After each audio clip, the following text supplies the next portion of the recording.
искам да си мислите за всички войници, които умряха, за да има обединена България.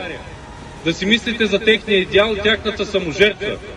А след това да се замислите за стотиците хиляди българи, които са станали жертви на репресии и които са репресирани до ден днешен. И най-вече, когато пристигаме към паметника, да се замислите и за това, че нашите управляващи така и не направиха нищо за българите зад граница.